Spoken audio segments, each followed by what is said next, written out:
아버지 하나님, 이제 또 주의 말씀을 같이 공부하고 나눌 때 성령께서 깨닫게 하시고 알려주시고 들려주옵소서, 가르쳐 주옵소서. 예수님의 이름으로 기도합니다. 아멘. 예, 이제 그 신약 성경이 이제 몇 권 안 남았어요. 우리가 화면에 보시면 사도 바울이 지금 로마에 갇혔다가 로마에서 옥중 서신이라고 하는, 감옥에 갇혀서 보낸 편지라고 하는 책들을 지금 에베소, 골로새, 빌립보, 빌레몬까지 이제 봤습니다. 자, 그래서 이 감옥에 있는 편지들은 이전에 있는 편지들하고 좀 많이 좀 바뀌었다. 그래서 교회를 세우고자 이제 이게 주님이 일찍 오는 게 아니라 좀 더 시간이 걸리겠구나. 그래서 교회를 좀 세워야 되겠다라고 하는 그런 이제 교회론에 관련된 이야기들을 좀 많이 했다. 교회에 보낸 편지다라고 이제 이야기했습니다. 자, 이제 사도 바울이 그렇게 지금 로마 감옥에, 사실상은 이제 약간 가택연금 수준의 이제 감옥에 갇혀 있은 지가 한 2년 정도가 지난 거예요. 그래서 2년 동안 로마 감옥에 있다가 어떻게 됐을까요?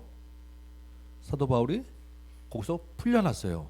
일단은 처음에 이제 로마에 갇혀서 바로 순교하는 게 아니라 한 2년 정도 이제 거기서 이렇게 생활하다가 일단 감옥에서 풀려났습니다. 그러면 사도 바울이 풀려났으면 이제 어떻게 했겠습니까? 이제 남은 인생 좀 편히 살겠다고 조용히 살았을 사도 바울이 아니지 않겠어요?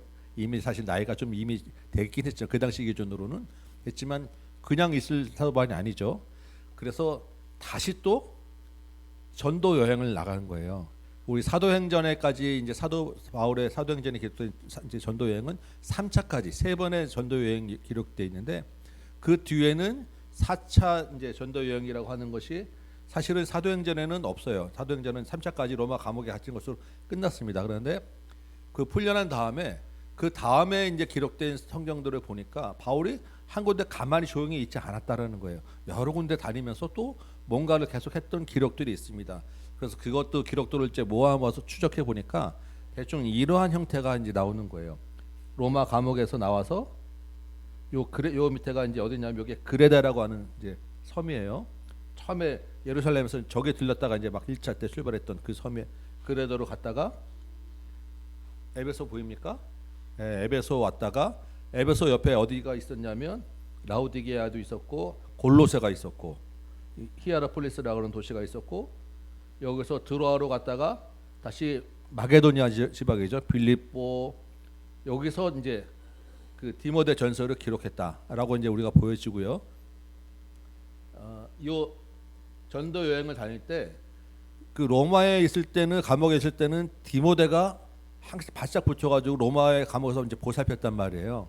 이제 풀려난 다음에 쭉 돌면서 요소에서 큰 교회에 핵심되는 이제 가을에 같이 수행원 중에 핵심되는 그 목회자들을 한 명씩 심어놓고, 그래서 에베소는 바울이 어떻게 보면 제일 그 전도의 이제 본거지로 삼은 제일 오랫동안 있었던 데잖아요. 거기에 디모데를 이제 목회자로 떨궈 놓고, 그리고 이제 바울이 좀 계속 가서 마게도니아로 가서 빌립보에 갔다가 여기서 이 디모데에게 편지를 보낸 게 이제 디모데 전서일 것이다. 우리가 이제 이렇게 봅니다. 이게 본문의 근거에서.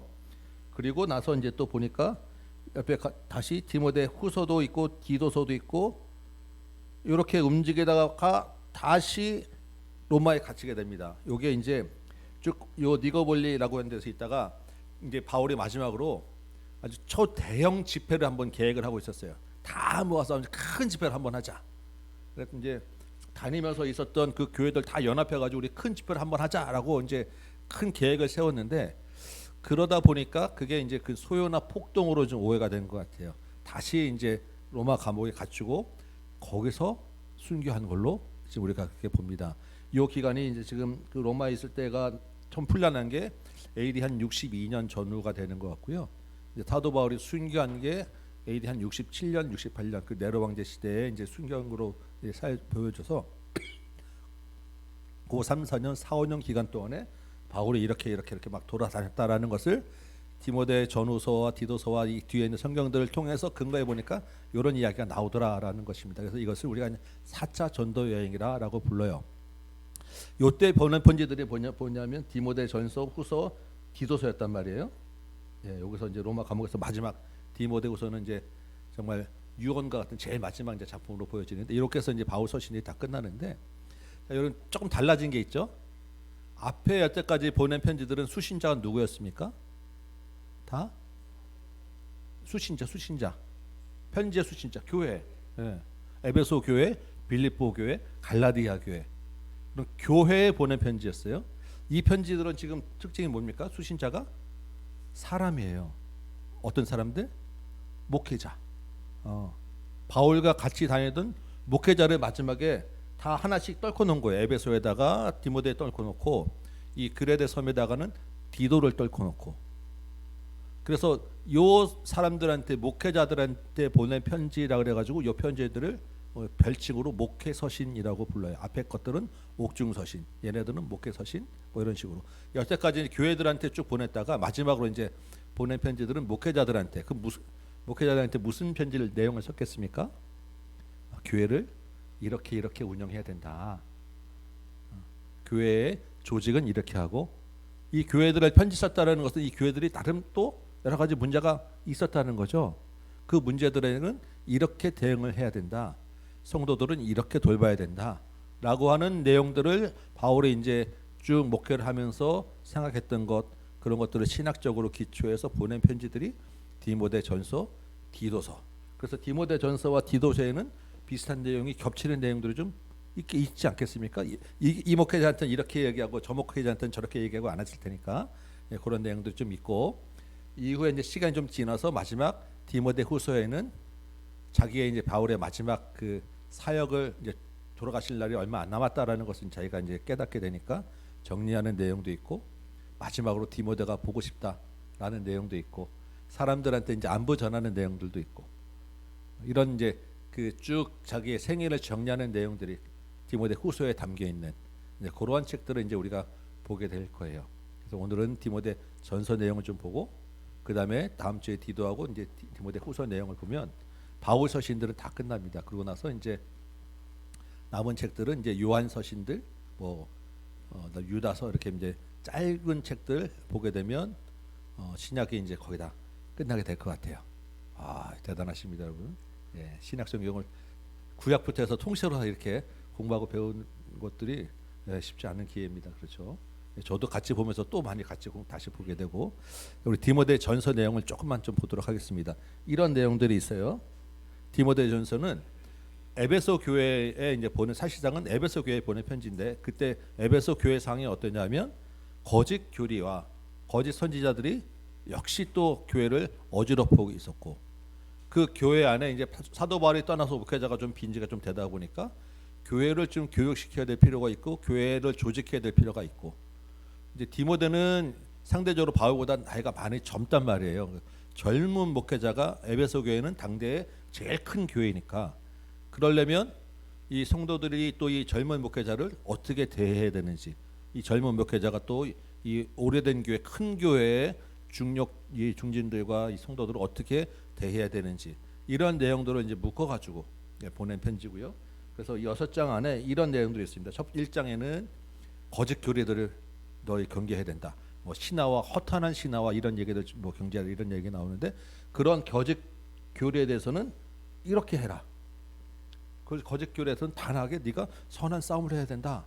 교회 내에서 거짓 교리를 가져와서 날치는 사람들한테는 선한 싸움을 해서 네가 목회자로서 막아야 돼. 이런 이야기를 하는 거고요.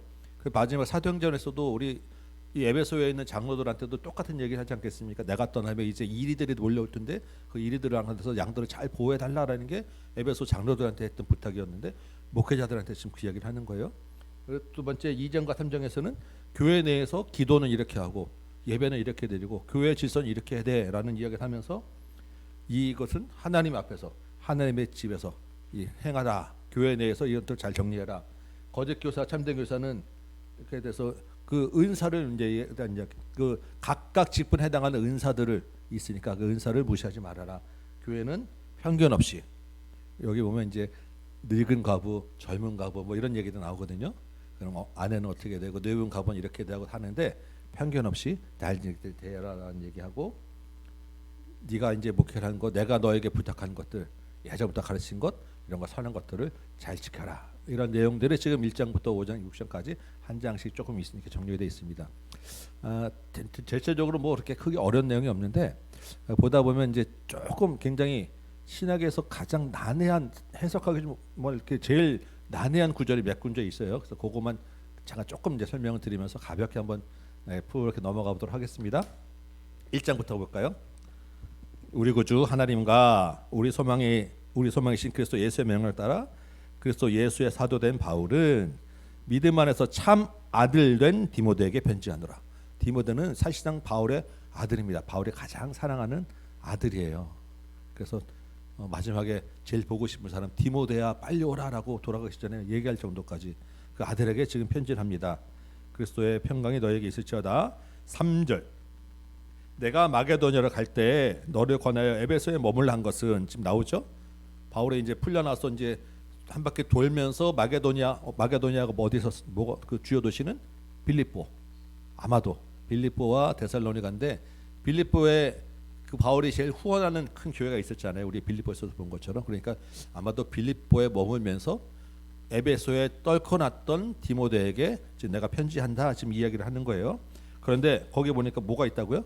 다른 교훈이 지금 이 에베소 교회에 들어왔다라는 것입니다. 그게 내용이 신화, 끝없는 족보 이런 것들이 지금 들어왔다는 거예요.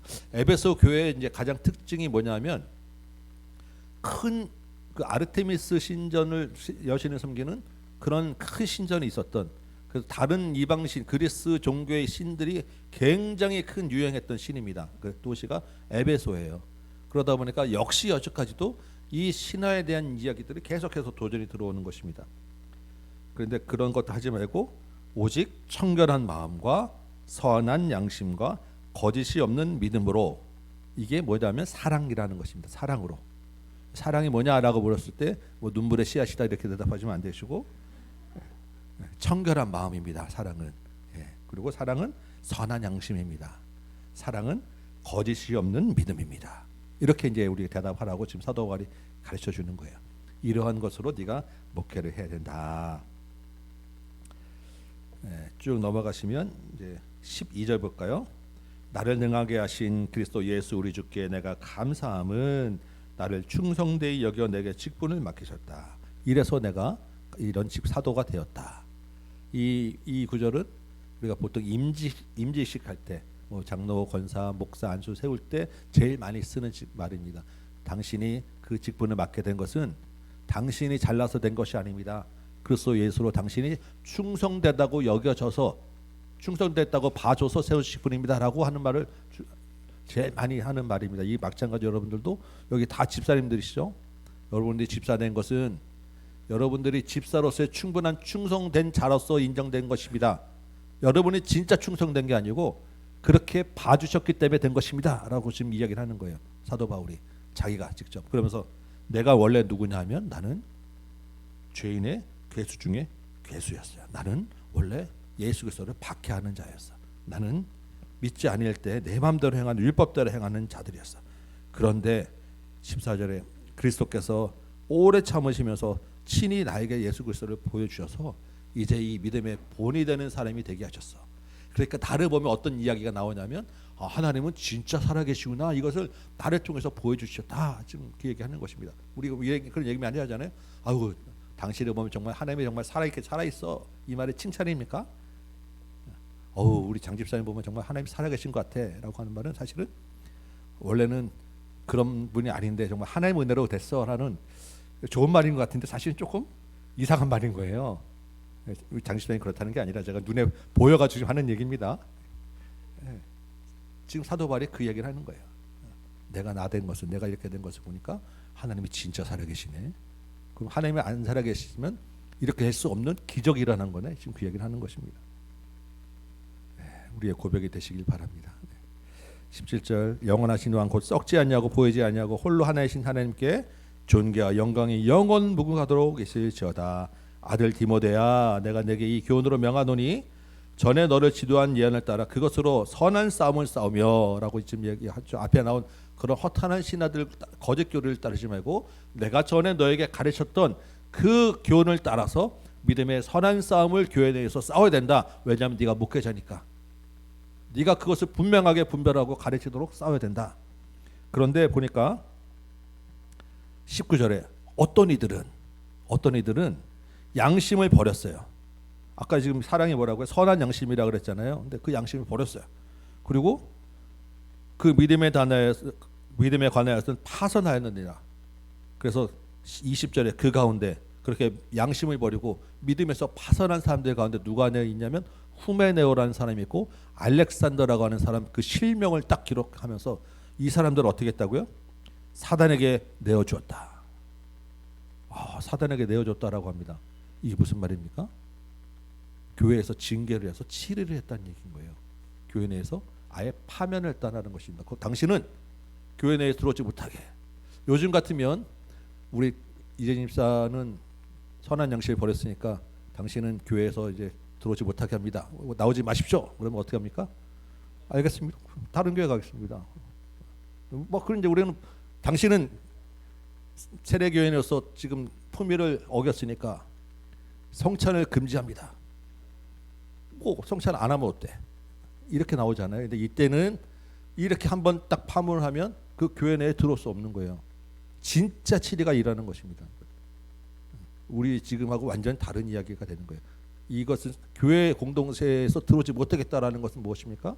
하나님과 약속에서 끊어진 자로, 정말로 사단에게 내어준 자로, 아주 엄청난 지금 이제 큰 일을 했다라는 거예요. 근데 이 당시 교회에서는 이런 치리와 권징이 살아 있었다라는 것입니다. 무슨 일을 했는지는 우리가 정확하게 알 수 없어요. 후메네오와 알렉산더라는 사람이. 근데 미루어 보면 이러한 거짓 교리를 갖고 가서 주장했던 것에 앞장섰던 주동자라고 우리가 생각할 수 있겠죠. 그래서 그 사람들과 선한 싸움을 하기 위해서 불가피하게 치리할 수밖에 없었다. 그리고 앞으로도 이렇게 해야 된다라고 지금 분명하게 사도 바울이 가르쳐 주는 거예요.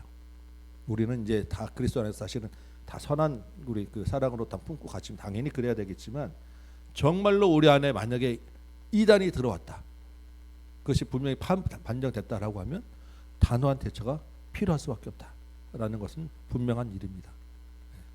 가끔가다 이제 그렇게 보면 큰 교회 목사님들이 이런 얘기를 해요. 이 양주하다가 혹시 지금 여러분 중에 신천지 오시면 잠깐 자리에 있어서 일어나 보시기 바랍니다. 뭐 이런 얘기를 합니다. 딴 얘기하다 그러면 문득 자기도 모르게 일어나는 사람들이 있대요. 딴 얘기 막 하다가 그래서 그러면 조용히 나가주시기 바랍니다. 뭐 이런 식으로 왜 모르니까.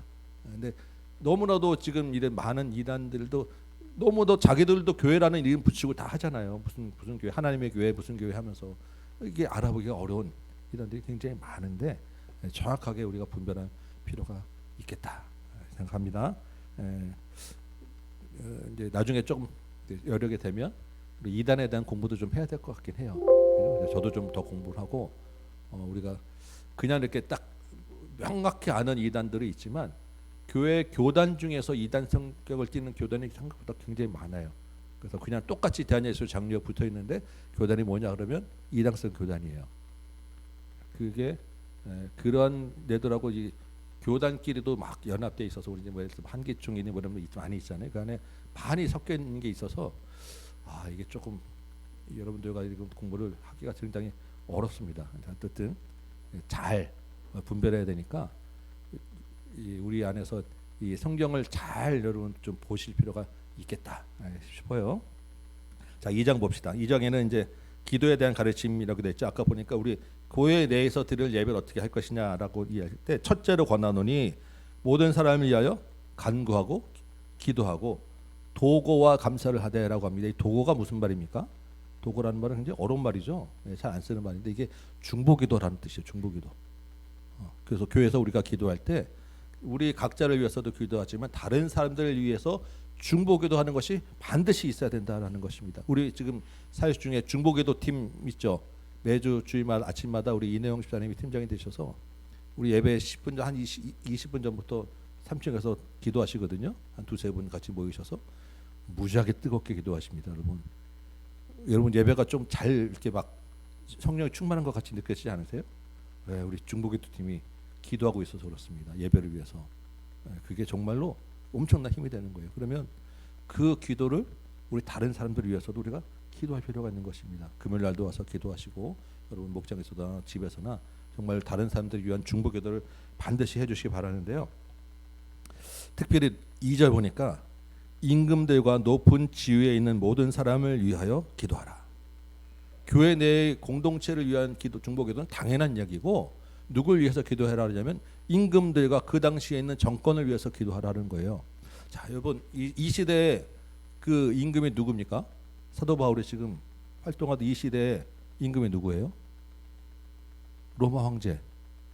그 중에서도 악하기로 유명한 네로 황제 시대에 지금 사도 바울이 자기들을 핍박하고 그 악함을 행하는 네로 황제와 그 신하들, 그 나라를 위해서 중보기도해야 된다고 좀 이야기하는 것입니다. 이게 그리스도인의 자세라는 거예요. 왜 그렇다고 이야기합니까? 그 가운데서 너희가 평안하게 신앙생활을 하기 위해서 기도해야 된다라고 지금 2절에 이야기하고 있는 것입니다. 우리가 굉장히 중요한 이야기입니다. 우리가 교회는 정치학으로 사실 좀 분리되어 있어요. 그렇지만 우리 나라는 하나님이 다스리시는 이 시대인데도 불구하고 현재 있는 우리에게 주어진 이 그 권위와 권력은 또한 하나님이 인정하고 계시다는 얘기인 거예요. 그러면 그 정권과 권력이 바른 길로 갈 수 있도록 기도해야 될 책임이 누가 있느냐? 그리스도인에게, 교회에게 있다라는 것입니다. 그러면 그 나라가 평안하고 그 나라가 바른 길로 가는 것에 가장 중요한 일은 교회가 그 가운데서 안정과 평안을 얻기 위해서라는 거예요. 그래야 복음이 전할 수 있는 길들이 있으니까. 이게 우리 그 모든 것에서 권력은 다 하나님께 나왔다라고 하는 전제하에서 우리가 이것들을 기도하고 인정하고 따라가야 되는 것이 가장 중요하다. 무조건 불의를 다 따라가라는 게 아니라 그 가운데서 지금도 어쨌든 하나님이 모든 손을 통해서 인도하고 일하고 계시다라는 것을 믿는 전제하에서 이 일들을 우리가 이야기하는 거예요. 4절 볼까요? 하나님은 모든 사람이 구원을 받으며 진리를 아는 데에 이르기를 원하시느니라. 이게 하나님의 마음의 대전제입니다. 그런데 실제는 어떻습니까? 모든 사람이 다 구원을 받지는 못해요. 그러나 그리스도를 보내서 이 땅에 구원하시고자 하는 하나님의 크신 사랑의 대전제는 모든 사람이 다 구원을 받는 데 있다. 그래서 우리는 때를 얻든지 못 얻든지 누구를 가리지 않고 복음을 전해야 된다. 그리고 5절 보니까요.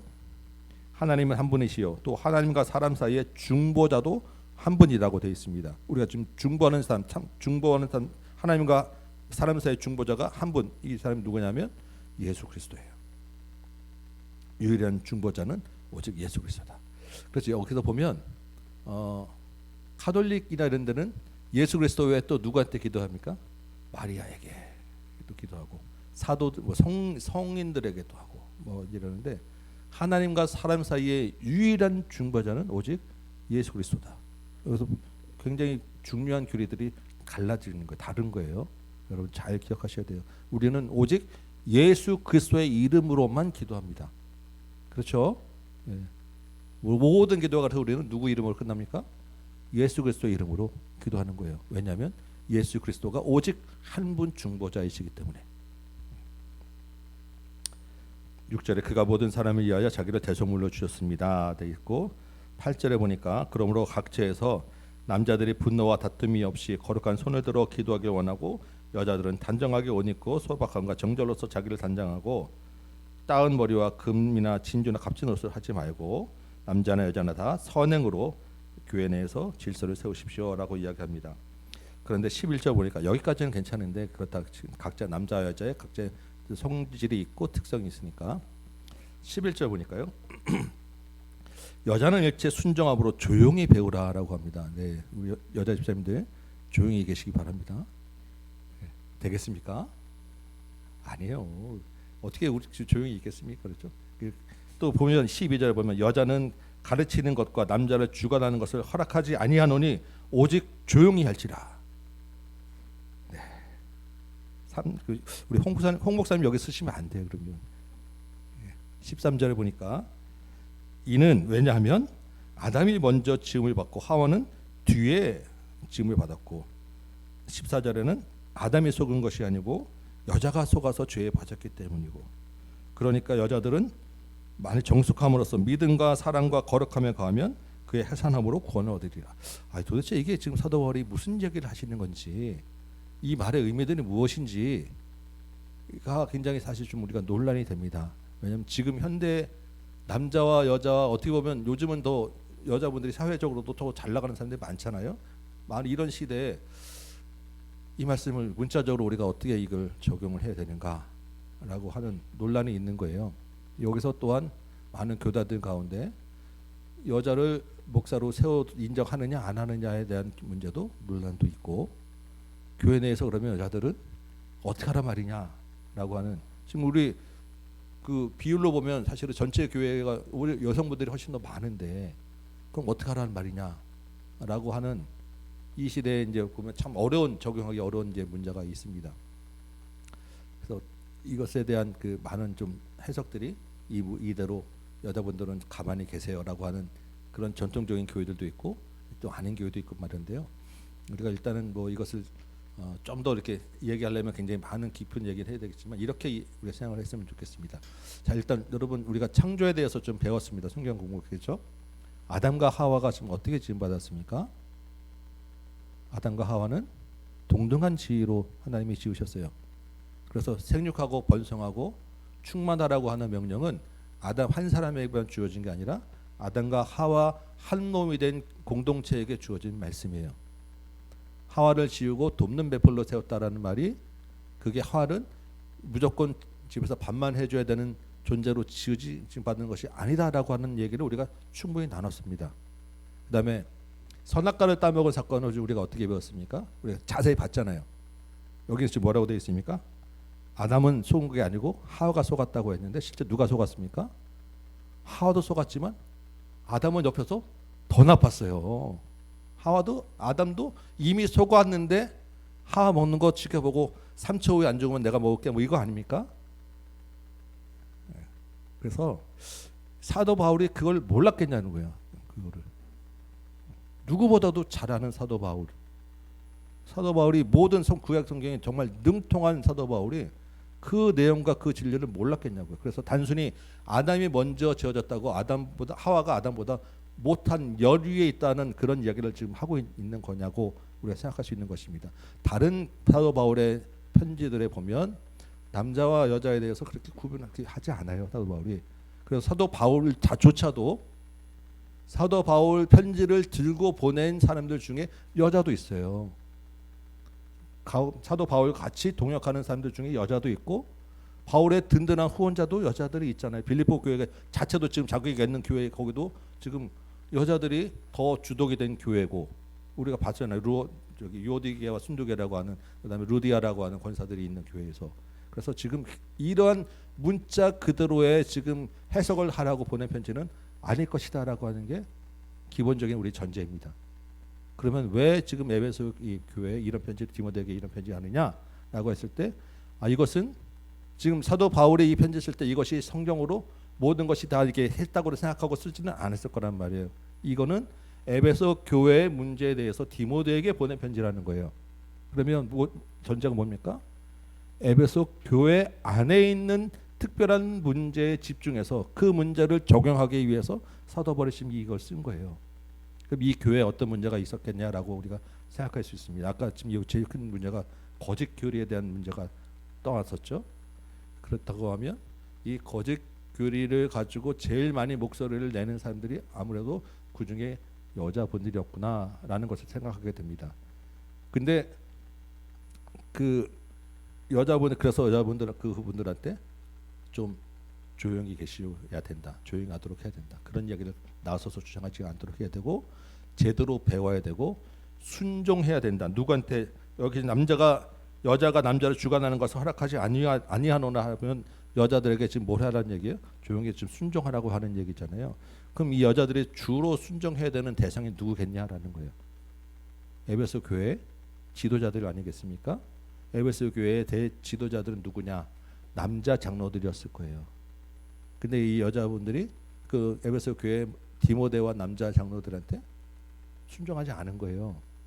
그러니까 그분들에게 남자에게 그 순종하라는 얘기를 하는데, 왜냐하면 뒤에 디모데서 보다 보면 장로들에게 잘 가르치는 장로들 잘 대접해야 된다는 얘기도 나오고, 뒤에 보면 특별히 젊은 과부에 대해서 주의하도록 하는 구절도 쭉 나옵니다. 그러면 아무래도 이 에베소 교회 주동 세력들이 아무래도 그 여자분들 중에서 조금 젊은 과부들에게서 이런 이단과 거짓 교리를 앞세우고 주동하고 따지는 분들이 좀 많았었나 보다라는 우리가 생각들을 가지고 있을 수 있어요.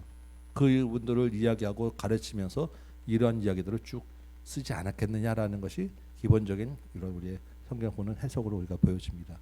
이해가 되십니까?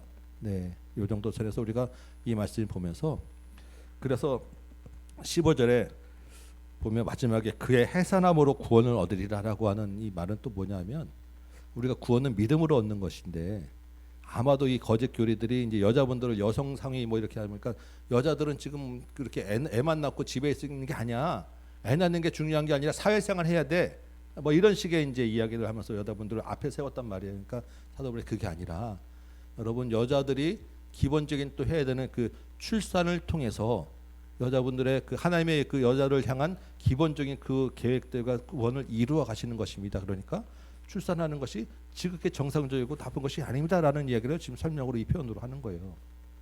이해되시죠? 네.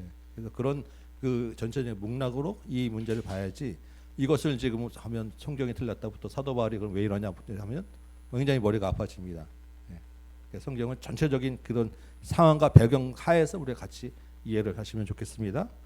이제 3장 보면 미쁘다 이 말이여 곧 사람의 감독의 직분을 얻으려면 선한 일을 사모하는 것이라면서, 감독이라는 것은 교회 장로와 교회 목회자들을 세울 때 이러한 자격이 있어야 된다. 한 아내의 남편이 되고 절제해야 되고 신중하고 단정하고 나그네 대접하기를 가르치고 쭉 나오는데, 여러분 보시면서 나는 그럼 교회 이런 장로나 목회자나 교회 직분을 받을 만한 자격이 있는가?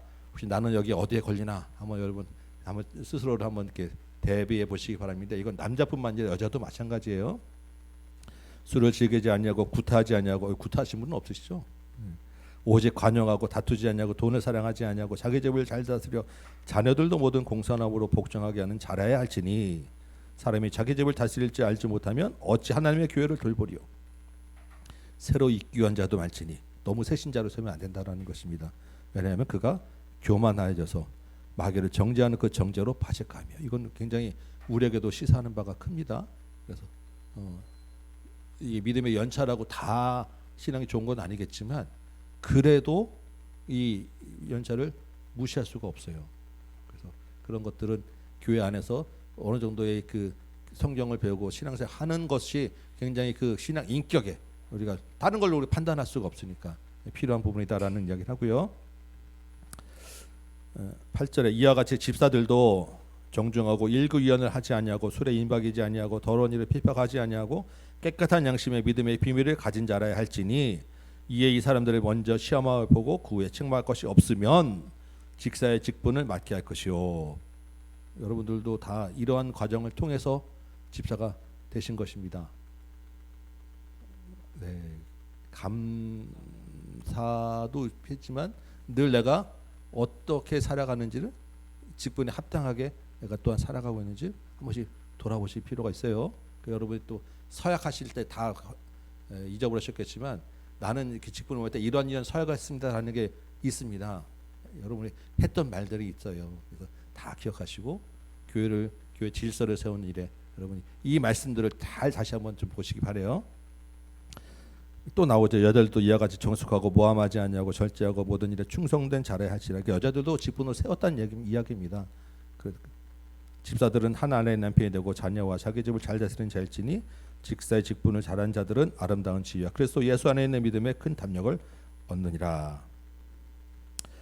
네, 15절. 만일 내가 지체하면, 내가 이제 사실 가고 싶다, 근데 갈 수 있을지 없을지 모르겠는데, 너로 하여금 하나님에 대해서 어떻게 행해야 할지를 지금 알게 하려고 이것을 쓴 거니까 하나님의 교회를 잘 세우기 바란다. 4장 거짓말하는 자들에 대한 이야기.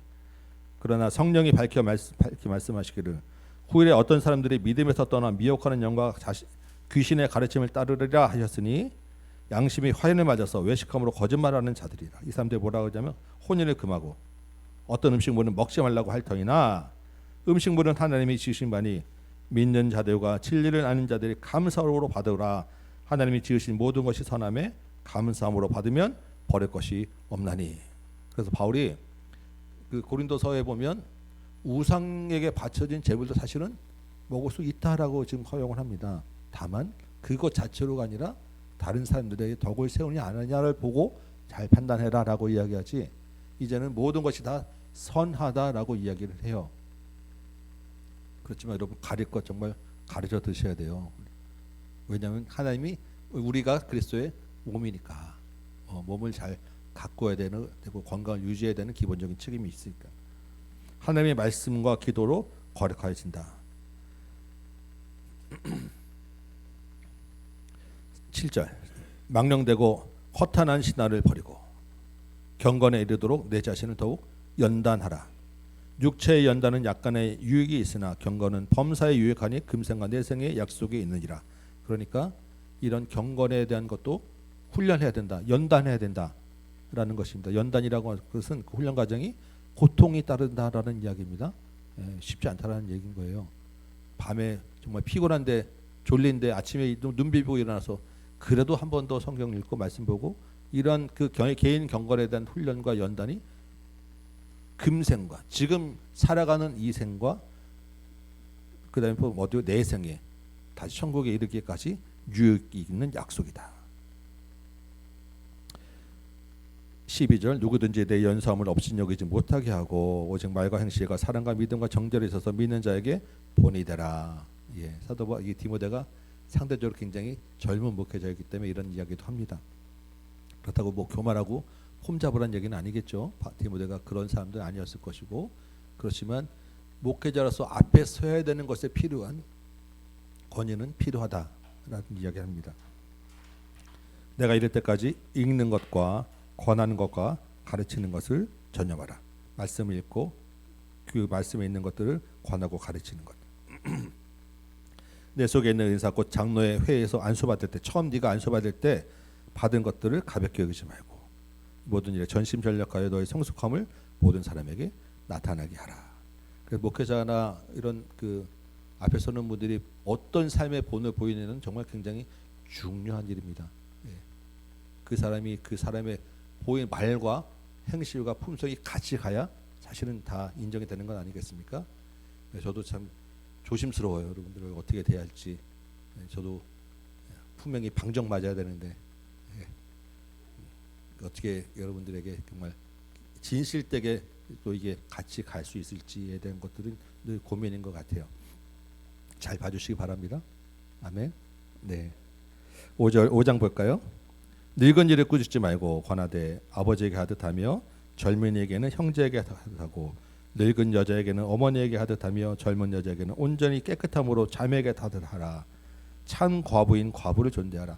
이 에베소 교회에 아마 좀 이런 그 여성분들 중에 과부들이 많으셨던 것 같아요. 이런 과부에 대한 이야기 많이 하죠.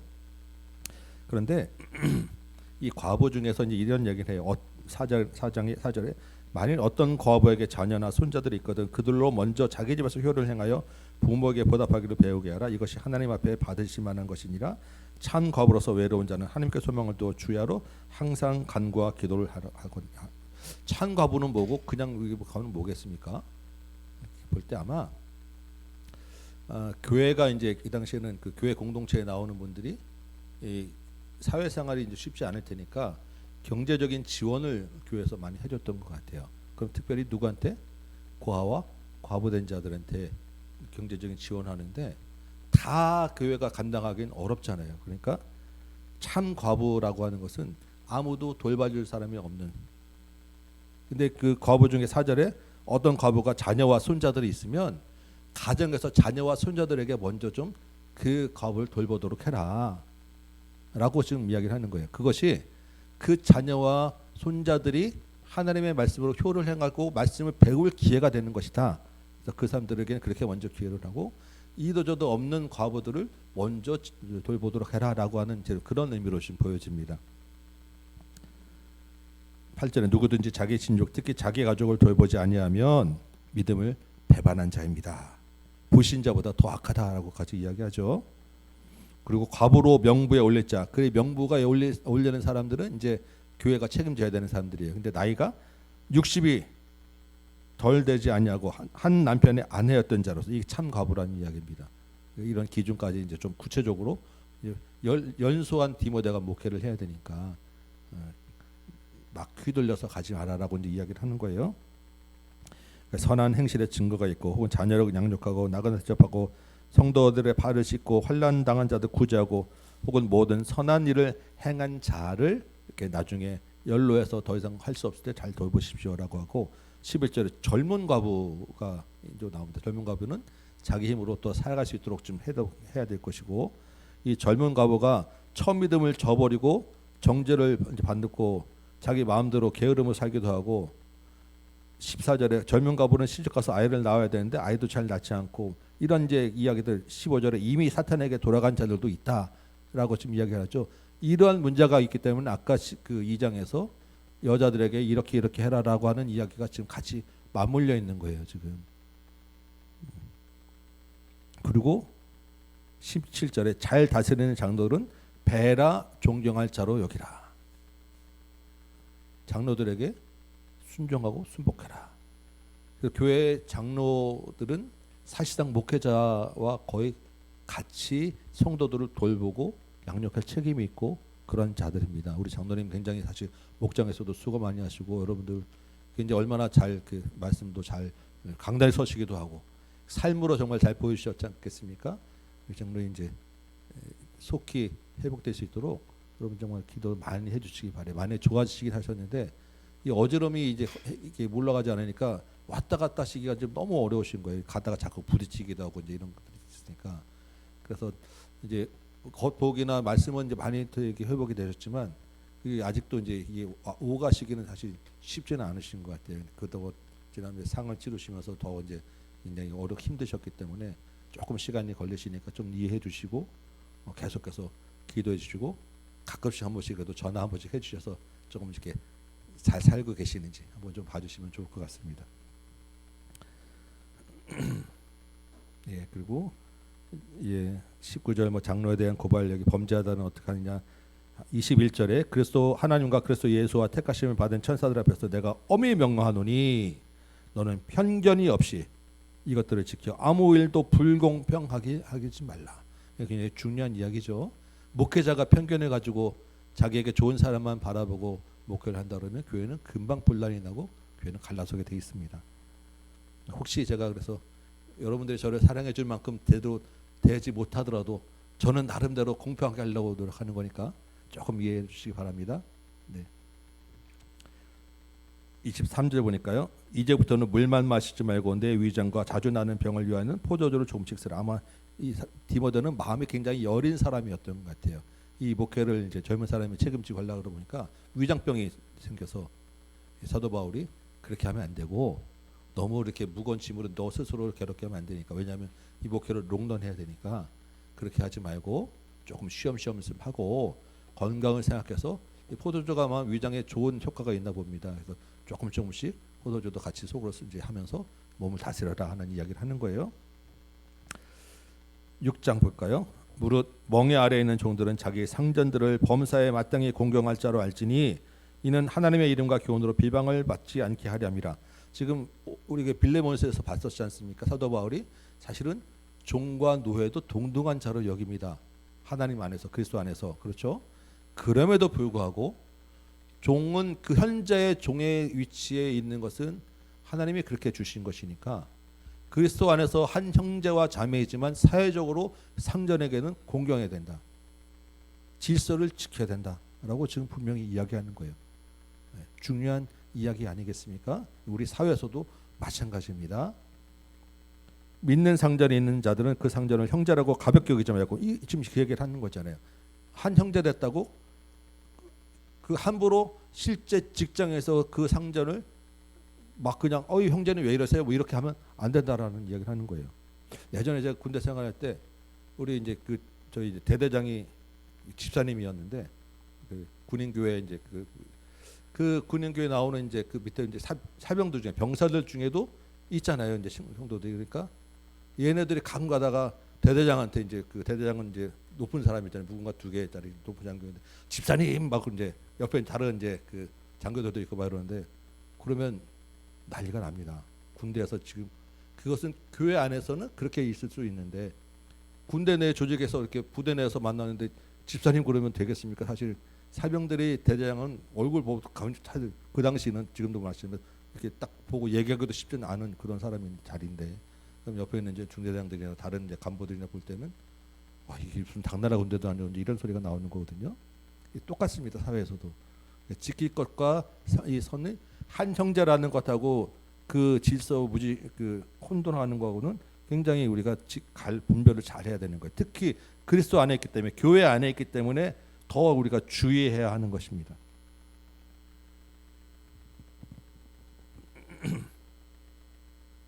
3절 볼까요? 6장 3절 누구든지 다른 교훈을 하며 바른 말 곧 우리 주 예수 그리스도의 말씀과 경건에 관한 교훈을 따르지 아니하면 그는 교만하여 아무것도 알지 못하고 변론과 언쟁을 좋아하는 자니 이로써 투기와 분쟁과 비방과 악한 생각이 나며 마음이 부패해지고 진리를 잃어버린 경건의 이익을 방도로 생각하는 자들과 다툼이 일어나니까 이런 사람들은 아까 후메네오와 알렉산더처럼 치리할 필요도 있다라는 이야기를 강력하게 지금 이야기해요. 예. 쭉 이제 넘어가고 10절 볼까요? 6장 10절 돈을 사랑함이 일만하게 뿌리가 되나니 이것을 탐내는 자들은 미혹을 받아 믿음에서 떠나 많은 근심으로서 자기를 찔렀도다. 이런 악한 사람들, 거짓 이야기를 하는 사람들의 가만 생각 따져가 들어가 보면 그 안에 돈을 사랑하는 마음이 있더라. 다 돈 우리가 사랑하죠. 저도 돈을 사랑하는데 그 돈을 사랑함이 이렇게 거짓 교훈으로 우리를 이끌어갈 수 있는 그 중요한 근원이 된다라는 것입니다. 오직 너 하나님의 사람아. 그러니까 이것들을 피하고 돈을 사랑하지 말고 거짓 교훈을 따라가지 말고 의와 경건과 믿음과 사랑과 인내와 온유를 따르고 믿음의 선한 싸움을 싸우라. 우리에게 주시는 말씀으로 받으시기 바랍니다. 17절 볼까요? 내가 이 세대에서 부한 자들을 명하여 마음을 높이지 말고 정함이 없는 재물에 소망을 두지 말고 오직 우리에게 모든 것을 후히 주사 누리게 하시는 하나님께 소망을 두라. 그래서 선을 행하고 선한 사업을 많이 하고 나누어 주기를 좋아하고 너그러운 자가 되고 이것이 장래에 자기를 위하여 좋은 터를 쌓아 참된 생명을 취하는 것이니까 너도 이렇게 살지만 너희 성도들 이렇게 가르치라. 디모데야 망령되고 헛된 말과 거짓된 지식의 반론을 피함으로 너희에게 부탁한 것을 지키라. 이것을 따른 사람들이 있어 믿음에서 벗어났느니라. 은혜가 너희와 함께 있을지어다 라고 해서 디모데에게 보내는 목회 서신을 마치게 됩니다. 자, 여러분들 이제 보시고 이것은 목회자에게만 해당되는 것이다. 아닙니다. 우리가 다 같이 교회 한 공동체 일원으로서 우리에게 주시는 말씀이에요. 한 절 한 절씩 보시고 특별히 여러분 각자에 주시는 말씀 있으시면 더 깊게 붙잡고 그 말씀으로 우리 공동체를 섬겨주시기 바랍니다. 네, 같이 기도하고 마치겠습니다. 하나님, 디모데를 통해서 교회에 주시는 말씀 우리가 배웠습니다. 이 말씀이 우리 안에 또한 심어지고 역사하여서 이 교회를 주님의 선한 교회로 세워가도록 인도하여 주옵소서. 각자가 살아가는 모든 터전에서 하나님의 교회의 일원으로서 그리스도의 향기를 나타내는 선한 목회자로 사는 우리 성도님들도 도와주옵소서. 예수님의 이름으로 기도합니다. 아멘. 네, 수고하셨습니다.